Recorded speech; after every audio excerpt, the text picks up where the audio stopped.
क्या इसमें ज्योति मौर्य जो अपने पति को ही रास्ते से हटाने की बात कर रही हैं, कहां तक सही है?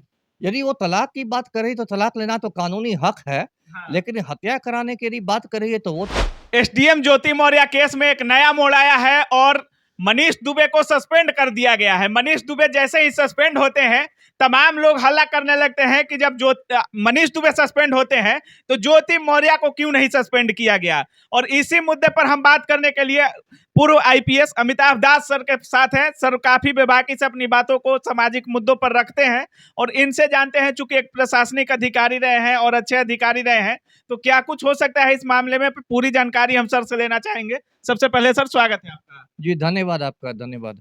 सर ज्योति मौर्य और आलोक मौर्य का केस आप देख रहे होंगे, मनीष दुबे को सस्पेंड कर दिया गया है सर, लेकिन तमाम लोगों का कहना है कि जितना गलती मनीष दुबे का है उससे कहीं ज्यादा गलती ज्योति मौर्य का है, क्योंकि अगर कोई लड़की नहीं चाहेगी, कोई बीवी नहीं चाहेगी, तो उसके घर में कोई परिंदा भी पैर नहीं मार सकता। अगर बीवी की सहमति ना हो या गैर गैर मर्द के साथ उसकी सहमति ना हो तो कोई उसके तरफ उंगली उठाकर देख भी नहीं सकता है। लेकिन मनीष दुबे को सस्पेंड कर दिया गया है और ज्योति मौर्य अभी भी कार्यरत है। कैसे देख रहे हैं इन सब चीजों को?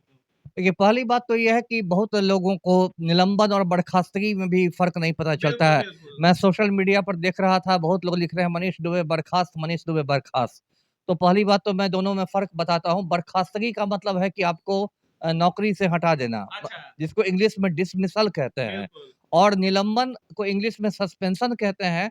और निलंबन का ये मतलब होता है कि आपको नौकरी से हटाया नहीं गया है, आपको कुछ समय के लिए मतलब आपकी पोस्टिंग नहीं होगी, आपको निलंबित किया गया है और निलंबन में आधा वेतन मिलता है, जिसको ये जीवन यापन भत्ता कहते हैं। अच्छा। इंग्लिश में सब्सिस्टेंस अलाउंस कहेंगे। अच्छा। तो मनीष दुबे के साथ भी है कि वो निलंबन में अभी सस्पेंड है। हुए हैं। हाँ, और निलंबन में देखिए ये भी बात है कि इसको इस तरह से सज़ा भी नहीं मनाता, क्योंकि यदि वो कल को निर्दोष साबित हो जाएगा, तो फिर उसको निलंबन की तारीख से मुक्त कर दिया जाएगा और उसका जितना भी बकाया वेतन रहेगा, जो भी होगा, वो सरकार को पूरा हिसाब करके देना पड़ेगा। अच्छा। तो इसलिए कोई निलंबन कोई बहुत मतलब ऐसी बड़ी सज़ा नहीं मानी जाती है। बिल्कुल सर। जी। निलंबन कोई बड़ी सजा नहीं है, लेकिन एक ही केस में जहां ज्योति मौर्य को भी लोग उतना ही दोषी मान रहे हैं जितना मनीष दुबे को मान रहे हैं। लोगों का कहना है कि अगर ज्योति मौर्य नहीं चाहती मनीष दुबे को, तो मनीष दुबे ज्योति मौर्य के संपर्क में नहीं आते, लेकिन मनीष दुबे को सस्पेंड कर दिया गया है और ज्योति मौर्य अभी भी कार्यरत हैं। अब मैं नहीं जानता कि सरकार ने यूपी सरकार ने क्या किया है, और दोनों पर हो सकता है ज्योति मौर्य पर अभी मतलब जाँच जारी हो, और हो सकता है जाँच रिपोर्ट आने के बाद निलंबित किया जाए, अच्छा। और हो सकता है कि मनीष दुबे पर जाँच रिपोर्ट आ गई हो, इसलिए उसको निलंबित कर दिया आपको गया। क्या लगता है ज्योति मौर्य सस्पेंड हो सकती है? अब क्यों नहीं हो सकती? सरकार चाहे तो क्यों नहीं सस्पेंड हो सकती है? लेकिन मैं बार-बार कहता हूँ, पहले भी मैंने आपके चैनल पर बातचीत की थी। मैंने ये कहा था कि ज्योति मौर्य जो भी कर रही है, उसमें ये पूरा मामला जो है उसका व्यक्तिगत मामला है। यदि बिल्कुल। यदि कोई अपने पति के साथ नहीं रहना चाहे, कोई भी महिला, ज्योति मौर्य या कोई भी महिला, तो कोई भी सरकार उसको विवश नहीं कर सकती रहने के लिए। बिल्कुल सर, जी। अगर महिला उसके साथ, पति के साथ नहीं रहना चाहे तो कोई भी बस नहीं कर सकता है। लेकिन सर जिस तरह से आलोक मौर्य आरोप आरोप लगा रहे हैं कि हमने पढ़ा लिखा कर झाड़ू पोछा करके, या जो भी अपना छोटा सफाई कर्मचारी थे, जिस तरह से हमने किया, पूरी पैसा लगाकर उनको एसडीएम बनाया और उनका और अपना सपना, दोनों आदमी का सपना साकार किया ताकि हमारे बाल बच्चों के लिए अच्छा रहेगा। लेकिन क्या आलोक मौर्य को बिना तलाक दिए मनीष दुबे के साथ जिस तरह से संबंध बना रही हैं, वो सही था? देखिए, मैंने फिर कहा कि शादी का मतलब बंधुआ मज़दूरी नहीं है, और जहाँ तक संबंध बनाने का सवाल है, आप कानूनी पर सामाजिक बात नहीं करता। समाज तो हमारा बहुत दकियानूस समाज है, बहुत रूढ़िवादी समाज है। हाँ। तो समाज की बात मैं नहीं कर रहा, लेकिन कानून के अनुसार तो अब सुप्रीम कोर्ट ने एडल्टरी को भी कानूनी घोषित बिल्कुल, कर दिया है। बिल्कुल, लीगल कर दिया हाँ, है। मतलब यदि कोई मर्द किसी दूसरे की पत्नी के साथ भी संबंध बना लेता है आपसी सहमति से, दूसरे की पत्नी के साथ, तब भी उसको बिल्कुल वैध माना जाएगा। औरत औरत का ना सर, औरत बनाएगी तब ना वैध माना जाता है। नहीं, नहीं, यदि यदि मर्द भी बना ले किसी दूसरे की पत्नी के साथ संबंध, उसकी सहमति के हाँ, साथ, सहमति के बिना साथ। ज़ोर-ज़बरदस्ती किए, तो वो मर्द भी निर्दोष माना बिल्कुल, जाएगा। बिल्कुल। तो अभी 3-4 साल पहले सुप्रीम कोर्ट ने भी एडल्टरी को ये कर दिया है। और फिर मैं अपनी बात कहूँगा, पिछले चैनल में भी अच्छा कहूँगा सर, कि अभी थोड़ा जानकारी जी। पर ही आते हैं सर। जिस तरह से मनीष दुबे को सस्पेंड किया गया है और आपने जो एडल्ट्री की बात कही सर, उसमें एक और नियम है कि अगर पति के रहते हुए पति फिजिकली मेडिकली फिट रहता है, उसके बावजूद आप किसी और के साथ संबंध बनाती है, तो पति को ये राइट है कि वो आपके खिलाफ कानूनी कार्रवाई कर सकता है। तो क्या आलोक मौर्य जिस तरह से कानूनी कार्रवाई कर रहे हैं और जिस तरह से हर जगह हर ऑफिस में उन्होंने कंप्लेन दे रखा है, तो क्या ज्योति मौर्य सस्पेंड होंगी कि नहीं?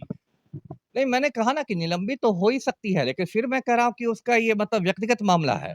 और एक बात ये भी है कि निलंबन को ज्योति मौर्य या ये मनीष दुबे अदालत में चुनौती भी दे सकते हैं, बिल्कुल, है ना? मान लीजिए ज्योति मौर्य को सरकार निलंबित कर दे या मनीष दुबे को कर दिया सरकार ने, और अगर वो लोग इलाहाबाद हाई कोर्ट चले जाते हैं, उत्तर प्रदेश का उच्च न्यायालय इलाहाबाद में है, और इलाहाबाद हाई कोर्ट ये कह देता है कि नहीं, मतलब सरकार का जो ये फैसला है वो गलत है। हाँ, पूर्वाग्रहग्रस्त है और किसी के व्यक्तिगत जीवन को लेकर आप उसको नौकरी से निलंबित नहीं कर सकते, तो सरकार को फिर इन्हें निलंबन से बिल्कुल। मुक्त करना अच्छा पड़ेगा। सर, जी। सर इस केस में नया मोड़ तब आता है जब सोशल मीडिया पे एक ऑडियो वायरल होता है और वो ऑडियो पुष्टि नहीं की गई है अभी तक कि आलोक मौर्य के मतलब मनीष दुबे और ज्योति मौर्य के ही है, लेकिन तमाम लोग लगभग अधिकतर लोग यही कह रहे हैं कि उन्हीं लोगों का है। और उस ऑडियो में मनीष दुबे और ज्योति मौर्य आलोक मौर्य को रास्ते से हटाने की बात कर रहे हैं। जिस तरह से मनीष दुबे कहते हैं कि या तो तुम अपने पति को तलाक दे दो, नहीं तो उसको रास्ता से हटा दो। ज्योति मौर्य भी बोलती हैं कि हाँ, उसको रास्ता से हटाना पड़ेगा और तमाम चीजें बोलते हैं, जिस तरह से कि 2 टाइम में हम लोगों के पास रास्ता है। एक सुबह में जब वो ऑफिस जाते हैं, शाम में जब ऑफिस से आते हैं तो ट्रक से कुचलवा देते हैं या कुछ ऐसा। जो ऑडियो वायरल होता है उसके कुछ दिनों बाद ही सस्पेंड होते हैं मनीष दुबे। तो क्या इसमें ज्योति मौर्य जो अपने पति को ही रास्ते से हटाने की बात कर रही हैं, कहाँ तक सही है? यदि वो तलाक की बात कर रही तो तलाक लेना तो कानूनी हक है, हाँ, लेकिन हत्या कराने की यदि बात कर रही है तो वो तो बिल्कुल गैर कानूनी है, उसको तो कोई सही नहीं कह सकता। लेकिन सबसे पहले जो ऑडियो क्लिप है, हाँ, उसकी फोरेंसिक जाँच होगी, हाँ, आवाज़ का मिलान किया जाएगा कि वो मतलब सही, क्योंकि मतलब आप देखते हैं मिमिक्री आर्टिस्ट जो होते हैं, बिल्कुल, जो लोग बिल्कुल। नकल करते हैं, वो एक आर्टिस्ट जाएगा तो किशोर कुमार की आवाज़ में भी गा देता है, मोहम्मद रफ़ी की आवाज़ में भी गा देता है, मन्ना डे की आवाज़ में गा देता है। तो किसी की आवाज़ की नकल भी की जा सकती है, मैं ये कह रहा अच्छा, था। तो मतलब इसलिए उसको फोरेंसिक लैबोरेटरी से पहले मैच कराना पड़ेगा ऑडियो को, और उसी के बाद कोई सज़ा हो सकती है। अच्छा। अच्छा सर, एक चीज़ और हो रहा है इसमें कि आलोक मौर्य के जो दोनों बेटे बचियाँ हैं, उनको पढ़ाने का ये ज़िम्मेवारी उनका कहना है कि हम इनके लिए जब वो जाते हैं अदालत में, तो कह रहे हैं कि हम एसडीएम पत्नी हमारी जो ज्योति मौर्य है, उनको कभी भी तलाक हम नहीं देंगे। क्योंकि ज्योति मौर्य हमको तलाक दे सकती हैं, लेकिन हम उनको तलाक इसलिए नहीं देंगे क्योंकि हमको अपने बच्चों का आगे का भविष्य भी देखना है, उनको पढ़ाना-लिखाना भी है। ये अदालत में बोलते हैं। लेकिन ज्योति मौर्य अदालत में नहीं पहुंचती हैं और बोलती हैं कि हमको लीव नहीं मिला इसलिए हम नहीं पहुंच पा रहे हैं। तो क्या लगता है सर, आपके अनुसार, चूंकि आपके पास तमाम केसेस आ रहे होंगे जब आप कार्यरत थे, तो ऐसे केसेस भी आते होंगे, इसमें आप किसको गलती मानते हैं, आलोक मौर्य को, ज्योति मौर्य को या मनीष दुबे को? मैं तो भाई प्रधानमंत्री नरेंद्र मोदी को भी गलत मानता हूँ, जो अपनी पत्नी जसोदाबेन को प्रधानमंत्री आवास में घुसने नहीं देते हैं और नारा देते हैं कि सबका साथ, सबका विकास, है बिल्कुल। ना? और 1 मिनट, और इस देश में मतलब लोगों के पाखंड का स्तर इतना ज़्यादा हो गया है कि जो लोग ज्योति मौर्य के खिलाफ बड़े ओजस्वी भाषण देते हैं, वही फिर नरेंद्र मोदी को जाके वोट देते हैं, ये जानते हुए भी कि नरेंद्र मोदी अपनी पत्नी को दूध की मक्खी की तरह निकाल कर परिवार से फेंक चुके हैं। है ना? तो ये समाज का कहीं न कहीं पाखंडपूर्ण चेहरा भी इस पूरे प्रकरण में उजागर बिल्कुल। हुआ है। जी। आपका प्रधानमंत्री वाला तर्क हमारे पिछले वीडियो में भी है, लेकिन इस वीडियो में हम ऑडियो और तमाम चीज़ों को देखते हुए आपसे जानना चाहेंगे सर कि इसमें आईपीएस अमिताभ दास सर किसको गलत मान रहे हैं? नहीं, पहली बात तो अगर आलोक मौर्य ने कहा कि मैं तलाक नहीं दूँगा, तो आप अपनी पत्नी को कोई बंधुआ मज़दूर बना के नहीं रख सकते। अच्छा। यदि अदालत ये महसूस करेगा कि हाँ, ज्योति मौर्य के तर्क में दम है, तो अदालत तलाक दे देगा। हाँ। वो आलोक मौर्य के अधीन अदालत थोड़े ही काम करता है।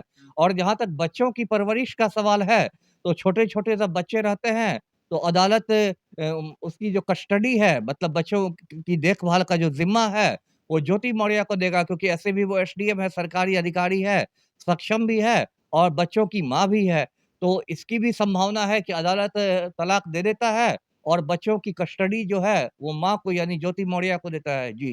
बिल्कुल सर। तो जिस तरह से सर बता रहे हैं पूरी कानूनी प्रक्रिया है, और जिस तरह से सर का कहना है कि मनीष दुबे के केस को सॉल्व कर दिया गया होगा, इसलिए उन्हें निलंबित किया गया है। लेकिन अभी तक ज्योति मौर्य का जो जांच का विषय है, जांच चल रहा होगा, इसलिए अभी उन पर एक्शन नहीं हुआ है। बाकी सर का भी मानना है कि अगर ज्योति मौर्य गलत होंगी तो उनकी भी खैर नहीं है। ये कानून है और संविधान में इस तरह का नियम है कि कोई भी इससे बच नहीं सकता है। बाकी आप लोग क्या कुछ सोच रहे हैं इस वीडियो के बारे में, अपनी राय कमेंट सेक्शन में जरूर दीजिएगा। हमारे साथ जुड़ने के लिए बहुत बहुत धन्यवाद। आपका भी।